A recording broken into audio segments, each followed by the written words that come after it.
नमस्कार। आप सुन रहे हैं गरुड़ पुराण जीवन, कर्म और परलोक का रहस्य। आज के इस विशेष प्रसंग में हम प्रवेश करते हैं गरुड़ महापुराण के पूर्वखंड के 19वें अध्याय में, जहां प्राचीन भारतीय ज्ञान परंपरा के एक अत्यंत रोचक और महत्वपूर्ण विषय का वर्णन मिलता है: सर्पदंश, विष निवारण और भगवान गरुड़ की दिव्य उपासना। सनातन परंपरा में गरुड़ केवल भगवान विष्णु के वाहन ही नहीं, बल्कि विष और नागभय पर विजय के प्रतीक भी माने गए हैं। इस अध्याय में सर्पदंश से जुड़े संकेतों, उसके प्रभाव, ज्योतिषीय दृष्टिकोण तथा उससे रक्षा के लिए वर्णित आध्यात्मिक उपायों का विस्तृत निरूपण किया गया है। इस प्रसंग में हम जानेंगे सर्पदंश के संबंध में शास्त्रीय मान्यताएं, ग्रहों और नागों के पारंपरिक संबंध, भगवान गरुड़ से संबंधित मंत्रों और न्यास की महिमा तथा ध्यान और पवित्र मंत्रों के माध्यम से आंतरिक साहस और ईश्वर विश्वास का संदेश। यह अध्याय हमें केवल एक प्राचीन उपचार पद्धति से परिचित नहीं कराता, बल्कि यह भी सिखाता है कि संकट की घड़ी में श्रद्धा, संयम और आध्यात्मिक शक्ति का कितना महत्व है। तो आइए, श्रद्धा, विवेक और एकाग्र मन के साथ गरुड़ पुराण के इस अद्भुत अध्याय के गहन संदेश को समझने का प्रयास करते हैं। आइए आरंभ करते हैं।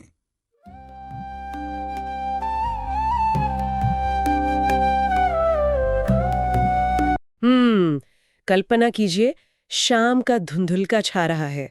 कोई इंसान किसी शमशान के पास या किसी दीमक की बाम्बी के करीब से गुजर रहा है और अचानक एक सांप उसे डस लेता है। बहुत ही डरावनी स्थिति है। बिल्कुल। और आज के समय में ऐसी आपात स्थिति में हमारा पहला कदम क्या होता है? मतलब हम तुरंत अस्पताल भागते हैं, डॉक्टर साहब की प्रजाति का पता लगाने की कोशिश करते हैं और एंटीवेनम का इंजेक्शन दे देते हैं। जी एकदम, ये एक बहुत ही सीधा कारण और प्रभाव वाला नजरिया है, एकदम मशीन की तरह काम करता है। हाँ, मशीन की तरह। लेकिन अगर हम 2000 साल पीछे जाएं, तो एक प्राचीन वैद्य केवल उस घाव को नहीं देखता, वो आसमान की तरफ देखता, चंद्रमा की कलाओं की गणना करता और ये भी गौर करता कि उस समय आसपास कौन खड़ा है। चलिए इसे थोड़ा और समझते हैं, क्योंकि यही आज की हमारी इस गहरी चर्चा का विषय है। बिल्कुल, और यह पूरी तरह से एक अलग प्रतिमान है। मतलब आधुनिक विज्ञान समस्याओं को अलग अलग खानों में बांटकर देखने का आदी है। अगर समस्या शरीर में है तो किसी रसायन या दवा से उसका समाधान निकाला जाएगा। सही कहा। लेकिन प्राचीन विचारकों के लिए एक सर्पदंश केवल जैविक घटना नहीं थी। ये एक ऐसी घटना थी जहां ब्रह्मांड की चाल, भौतिक स्थान की ऊर्जा और मानव शरीर के भीतर का संसार आपस में टकरा रहे थे। और आज का हमारा स्रोत कोई सामान्य मेडिकल जर्नल नहीं है, बल्कि श्री गरुड़ महापुराणम का 19वां अध्याय है। महर्षि सूत द्वारा वर्णित इस ग्रंथ में भगवान शिव पक्षीराज गरुड़ को सर्पदंश के प्राणघातक लक्षणों और उसके सूक्ष्म उपायों का ज्ञान दे रहे हैं। जी, हमारा उद्देश्य इस प्राचीन ग्रंथ को केवल एक कहानी की तरह पढ़ना नहीं है, बल्कि यह डिकोड करना है कि उस समय सांप के जहर, तारों की चाल, मानव शरीर के रहस्य और मंत्रों के ध्वनि के बीच किस तरह का गहरा संबंध देखा जाता था। इस अध्याय की सबसे बड़ी खूबी यही है कि ये उस युग का प्रतिनिधित्व करता है जब इंसान खुद को प्रकृति से अलग नहीं मानता था। मतलब शरीर की हर नस ब्रह्मांड की किसी न किसी ऊर्जा से जुड़ी हुई मानी जाती थी। तो चलिए इस रहस्यमयी दुनिया में कदम रखते हैं। ग्रंथ में मौत के कुछ बहुत ही विशिष्ट भौगोलिक संकेतों से शुरुआत की गई है। मतलब खतरा सिर्फ इस बात में नहीं है कि किस सांप ने काटा है, बल्कि इस बात में दी है कि वो घटना किस स्थान पर घटी है। सही बात है। गरुड़ पुराण उन स्थानों को स्पष्ट रूप से सूचीबद्ध करता है जिन्हें सीधे तौर पर प्राणघातक माना गया है। यदि सर्पदंश शमशान या चिता के पास, दीमक की बाम्बी, जिसे वर्मिक कहते हैं ना, हाँ वर्मिक, पहाड़ों पर, बंदरों के रहने के स्थान पर या किसी पुराने पेड़ के बिल के पास होता है तो उसे असाध्य या लाइलाज माना जाता था। अरे बाप रे! और इसके साथ ही शरीर के अंगों का भी उल्लेख है, जैसे कांख, कमर, गला, शरीर के जोड़, कान, पेट और बांह। अगर इन जगहों पर सांप डसे तो ग्रंथ के अनुसार बचना लगभग नामुमकिन है। कान पर, यह सच में अजीब है। अब यहाँ थोड़ा रुककर सोचने वाली बात है, क्या ये एक प्रकार का प्राचीन रिस्क असेसमेंट था? ये एक दिलचस्प सवाल है। मेरा मतलब है, क्या श्मशान या दीमक की बाम्बी में रहने वाले सांप सच में जैविक रूप से अधिक विषैले होते थे, या फिर ये विशुद्ध रूप से उस समय का अंधविश्वास था? मैं सच में ये समझने की कोशिश कर रही हूँ। यहाँ सबसे हैरान करने वाली बात यह है कि हम अक्सर प्राचीन ग्रंथों को केवल आधुनिक जीव विज्ञान के चश्मे से देखने की भूल कर बैठते हैं। प्राचीन ज्ञान केवल शारीरिक या रासायनिक नहीं था, वो गहराई से प्रतीकात्मक और ऊर्जा पर आधारित था। अच्छा, प्रतीकात्मक कैसे? देखिए, श्मशान या चिता मृत्यु और क्षय के साक्षात प्रतीक हैं। दीमक की बाम्बी को पाताल या रहस्यमयी भूमिगत दुनिया का प्रवेश द्वार माना जाता था। जब ग्रंथ यह दावा करता है कि इन स्थानों पर काटा गया व्यक्ति नहीं बचता, तो वो शायद ये समझाना चाह रहे हैं कि उस भौतिक स्थान की जो भारी विनाशकारी ऊर्जा है, वो जहर के प्रभाव को कई गुना बढ़ा देती है। अच्छा, यानी खतरा सिर्फ जहर के रसायनों में नहीं है, बल्कि उस पूरे वातावरण की नकारात्मक ऊर्जा में है। बिल्कुल।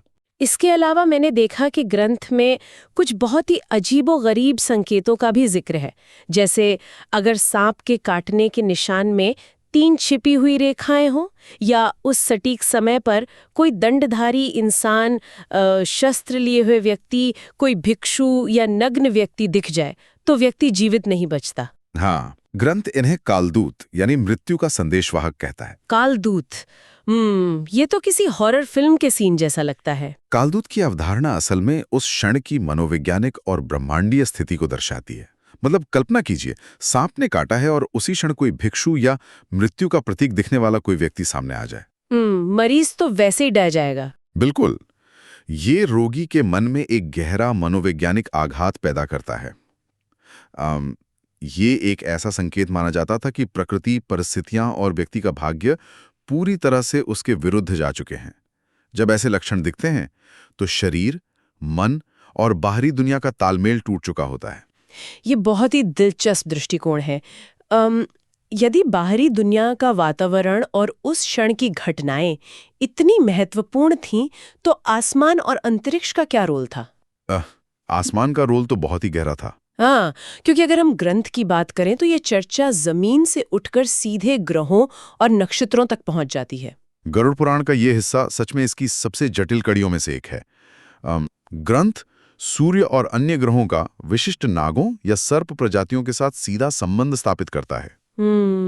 जैसे सूर्य का संबंध शेषनाग से बताया गया है, मंगल ग्रह जिसे भौम कहा गया है तक्षकनाग से जुड़ा है, चंद्रमा का संबंध फणी या वासुकी से है, और शनि का शंखनाग से।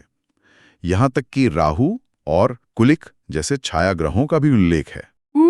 छाया ग्रह, क्या हम इससे थोड़ा और स्पष्ट कर सकते हैं कि प्राचीन खगोल विज्ञान में इनका क्या अर्थ है? हाँ बिल्कुल। प्राचीन खगोल विज्ञान में राहु और केतु को भौतिक ग्रह नहीं माना जाता था।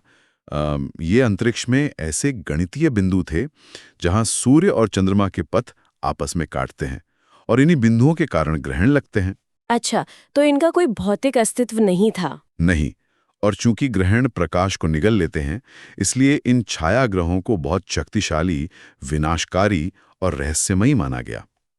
इसके साथ ही कर्क और मेषकाशी और मूल, अश्लेषा, मघा जैसे नक्षत्रों या फिर षष्ठी जैसी विशिष्ट तिथियों में अगर सांप काटे तो उसे अत्यधिक घातक बताया गया है। यहाँ बात सच में बहुत दिलचस्प हो जाती है। मतलब इस सब का असल में क्या तंत्र या मैकेनिज्म था? क्या वे अंतरिक्ष में ग्रहों की चाल को इंसान के शरीर में जहर के फैलने की गति से जोड़ रहे थे? क्योंकि मुझे ये समझने में थोड़ी मुश्किल हो रही है कि करोड़ों किलोमीटर दूर बैठा कोई ग्रह एक सांप के जहर को कैसे प्रभावित कर सकता है।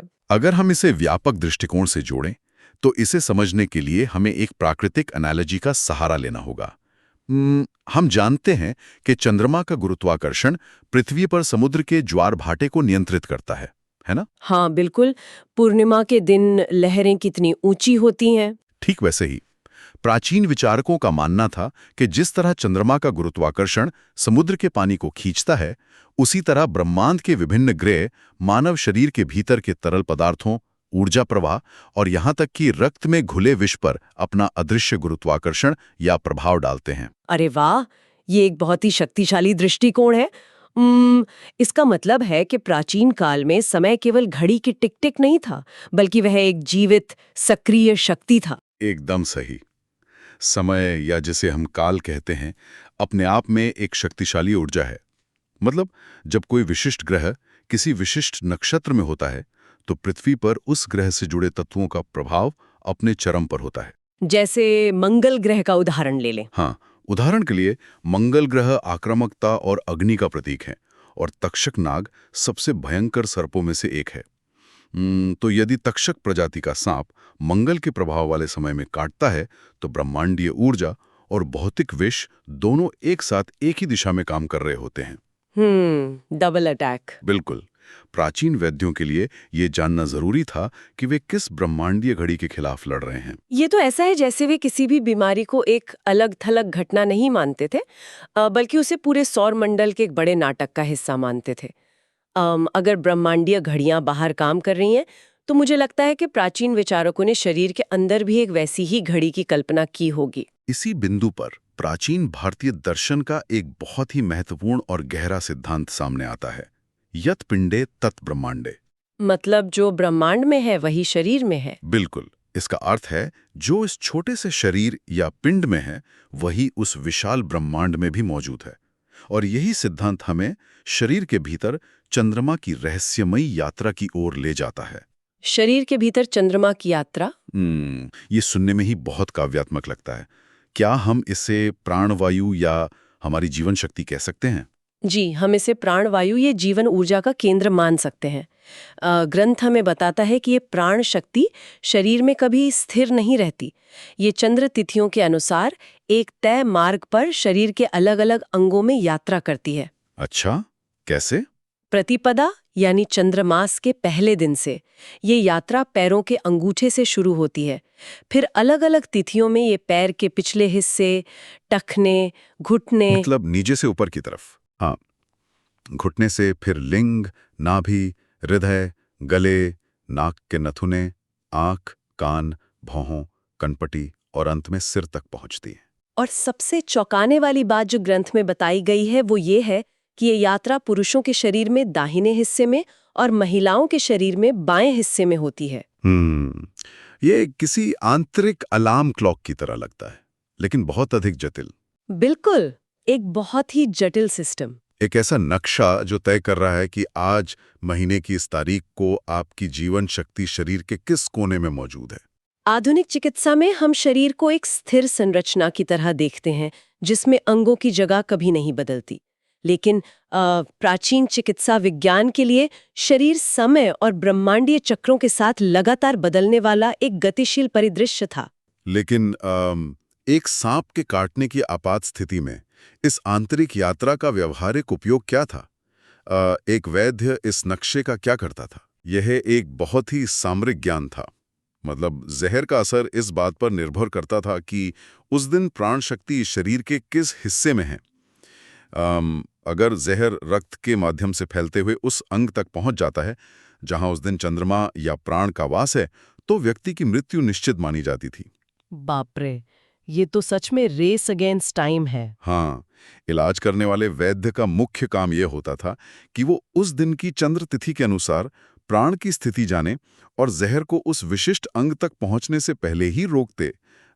ये जहर और प्राण के बीच की एक दौड़ थी जिसे वैद्य को हर हाल में जीतना होता था। ये शरीर रचना विज्ञान का एक बहुत ही अलग स्तर है जहां समय और शरीर एक साथ मिलकर काम कर रहे हैं। यदि शरीर में प्राण और विष की इतनी जटिल भौगोलिक और ब्रह्मांडीय संरचना मौजूद है, तो प्राचीन लोगों ने इसका इलाज क्या ढूंढा? ये सबसे दिलचस्प हिस्सा है। हाँ, क्योंकि जो स्रोत हमने देखा है उसमें जड़ी बूटियों या औषधियों की बजाय ध्वनि, मंत्र और खुद के मनोविज्ञान को बदलने पर सबसे ज्यादा जोर दिया गया है। जब खतरा केवल भौतिक नहीं बल्कि सूक्ष्म और ब्रह्मांडीय हो, तो उससे लड़ने के हथियार भी सूक्ष्म ही होने चाहिए। गरुड़ पुराण विष उतारने के लिए मंत्र शक्ति और कुछ बहुत ही विशेष तकनीकों का विस्तार से वर्णन करता है। जैसे कि कौन से मंत्र? इसमें कुछ विशिष्ट मंत्र दिए गए हैं, जैसे हंस बीज मंत्र। इसके अलावा ओम कुरुकुले स्वाहा, जिसका काम तीनों लोकों की रक्षा करना बताया गया है। साथ ही ओम सुवर्ण रेखे कुक्कुट विग्रह रूपिणी स्वाहा और ओम ह्रीम रो हिरण्डाय स्वाहा जैसे मंत्रों का भी जिक्र है।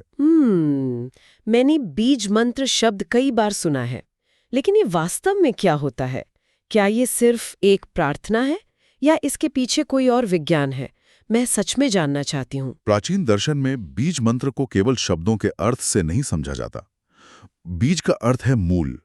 ये माना जाता था कि ये मंत्र वो मूल ध्वनियां या सोनिक वाइब्रेशन है जिनसे ब्रह्मांड की विशिष्ट ऊर्जाएं उत्पन्न होती हैं। अच्छा, तो ये वाइब्रेशन का खेल है। बिल्कुल। जब इन विशेष बीज मंत्रों का सही उच्चारण किया जाता है तो वे शरीर के अंदर एक विशिष्ट आवृत्ति या फ्रीक्वेंसी पैदा करते हैं। ये विचार था कि ये विशिष्ट ध्वनि कंपन विष के प्रभाव को विखंडित या बेअसर कर सकता है, ठीक वैसे ही जैसे एक विशिष्ट फ्रीक्वेंसी कांच को तोड़ सकती है। अरे वाह, क्या बात है। और इसके साथ ही ग्रंथ में न्यास की प्रक्रिया का भी बहुत विस्तार से वर्णन है, जहाँ अक्षरों या स्वरों जैसे अ, आ, ई को शरीर के विभिन्न हिस्सों जैसे टखने, कमर, हृदय और सिर पर स्थापित किया जाता है। जी, न्यास। ये स्थापित करना कैसे होता था? मतलब क्या वैद्य मरीज को छूता था या ये विशुद्ध रूप से एक मानसिक प्रक्रिया थी? न्यास का शाब्दिक अर्थ है रखना या स्थापित करना। ये एक साथ भौतिक और मानसिक दोनों तरह की प्रक्रिया थी। वैद्य अपने हाथों से मरीज के शरीर के विशिष्ट ऊर्जा केंद्रों को छूता था और साथ ही पूर्ण मानसिक एकाग्रता के साथ उन ध्वनियों या अक्षरों की ऊर्जा को उस अंग में स्थापित करने की कल्पना करता था। तो ये फोकस का काम था। हाँ, ये एक तरह से शरीर के बंद पड़े ऊर्जा चक्रों को फिर से जगाने और उन्हें विष के खिलाफ एक ढाल बनाने की तकनीक थी। इसके अलावा घर में मंत्र लिखकर रखना या कान में 1000 बार अभिमंत्रित धागा बांधने जैसे उपाय भी शामिल थे, जो रोगी के मन को शांत रखने का काम करते थे। इन सब में जो चीज मुझे सबसे ज्यादा सोचने पर मजबूर करती है वो है गरुड़ो हम इति ध्यात्वा, यानी मैं गरुड़ हूं ऐसा ध्यान करके। जी, ये बहुत शक्तिशाली है। ग्रंथ दावा करता है कि जो व्यक्ति ये मान लेता है सपने में भी सांप उसकी परछाई से डरते हैं। अब आधुनिक मनोविज्ञान में हम विजुअलाइजेशन या मानसिक दृढ़ता की बात करते हैं, जहां हम खुद को किसी शक्तिशाली स्थिति में कल्पना करते हैं। क्या ये केवल एक चरम मानसिक प्लेसिबो था, जहां डर को हराने के लिए व्यक्ति खुद को सांप के सबसे बड़े प्राकृतिक दुश्मन में बदल लेता? ये एक महत्वपूर्ण सवाल खड़ा करता है। आधुनिक विज्ञान शायद इसे एक शक्तिशाली प्लेसिबो प्रभाव या ऑटो सजेशन कहकर खारिज कर दे।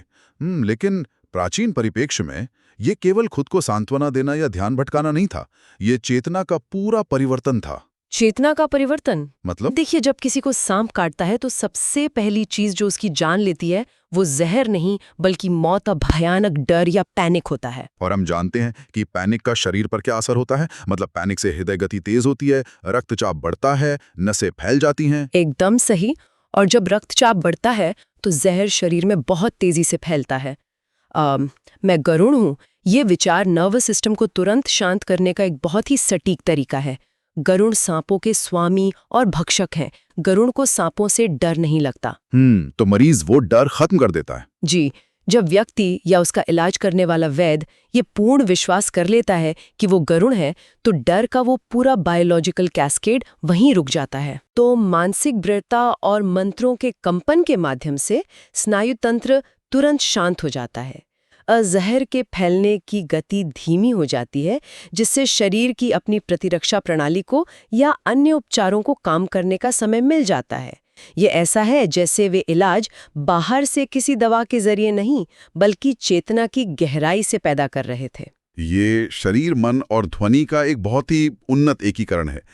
ये एक ऐसी प्रक्रिया है जो आज के समय में भी न्यूरोलॉजी और मनोविज्ञान के कई गहरे सवालों को छूती है कि कैसे हमारा मन हमारे शरीर की रासायनिक प्रतिक्रियाओं को नियंत्रित कर सकता है। तो इस पूरी चर्चा को अगर हम एक धागे में पिरोएं तो ये स्पष्ट होता है कि गरुड़ पुराण का ये अध्याय केवल सांप के जहर का एक पुराना मेडिकल मैनुअल नहीं है। ये हमें दिखाता है कि प्राचीन भारत में इंसान के शरीर, प्रकृति की ऊर्जा, आसमान में घूमते ग्रहों और मानव मन को अलग-अलग टुकड़ों में नहीं देखा जाता था। अच्छा, होलिस्टिक दृष्टिकोण है, मतलब जो ब्रह्मांड में घटित हो रहा है वही आपके शरीर में भी घटित हो रहा है और आपका मन उन दोनों के बीच का पुल है।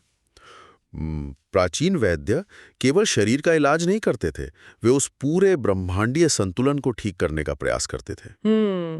ये जानकारी आज के संदर्भ में भी बहुत प्रासंगिक है। ये हमें सोचने पर मजबूर करती है कि जब हम किसी समस्या को उसके समग्र रूप में देखते हैं तो हम कितने नए समाधान खोज सकते हैं। और इस चर्चा को खत्म करने से पहले एक विचार जो मुझे लगातार परेशान कर रहा है। गरुड़ पुराण कहता है कि मैं गरुड़ हूं। इस पूर्ण विश्वास से शरीर में विष का असर खत्म होने लगता है। हाँ, हमारी मानसिक कल्पना और पहचान की शक्ति। तो आज के समय में हमारा अपना मानसिक विश्वास, हमारी अपनी पहचान, हमारी शारीरिक बीमारियों, हमारे तनावों या हमारे आधुनिक जीवन की चुनौतियों को ठीक करने में कितनी बड़ी भूमिका निभा सकती है। ये सच में एक ऐसा विचार है जिस पर गहराई से मंथन किया जाना चाहिए। मेरा मानना है कि हमारी पहचान, हमारा विश्वास ही हमारा सबसे बड़ा उपचार हो सकता है। हाँ, क्या हम अपनी बीमारियों से इसलिए हार जाते हैं क्योंकि हम खुद को उनका शिकार मान लेते हैं, ना कि उनका इलाज? क्या हम अपने अंदर के गरुड़ को जगाना भूल गए हैं? शायद अगली बार जब हम किसी समस्या को सिर्फ बाहर से सुलझाने की कोशिश कर रहे हों, तो हमें ये भी देखना चाहिए कि अंदर क्या चल रहा है। बिल्कुल सही कहा। वो एक्सरे मशीन शायद टूटी हुई हड्डी तो दिखा दे, लेकिन वो ये नहीं दिखा सकती कि हमारा मन उस दर्द को कैसे ले रहा है। इस गहन अध्ययन में हमारे साथ जुड़ने के लिए धन्यवाद। ब्रह्मांड और अपने अंदर के संसार को यूं ही खंगालते रहिए।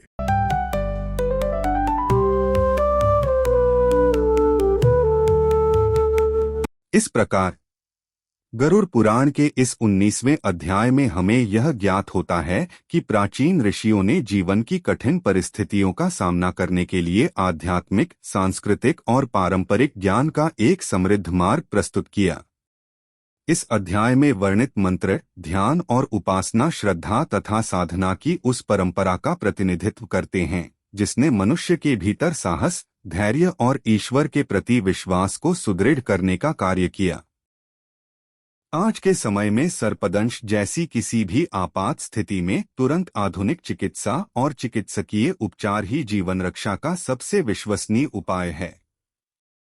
इस अध्याय का आध्यात्मिक संदेश श्रद्धा, प्रार्थना और आंतरिक शक्ति का महत्व बताता है, जिसे चिकित्सा का विकल्प नहीं बल्कि आध्यात्मिक प्रेरणा के रूप में समझना चाहिए। अंततः यह अध्याय हमें यह संदेश देता है कि भय पर विजय केवल बाहरी साधनों से नहीं बल्कि विवेक, धैर्य, सही कर्म और ईश्वर में अटूट विश्वास से भी प्राप्त होती है। इसी प्रेरणादायक विचार के साथ अगले प्रसंग में हम आगे बढ़ेंगे और जानेंगे जीवन, कर्म और परलोक के और भी गहन रहस्य। नमस्कार।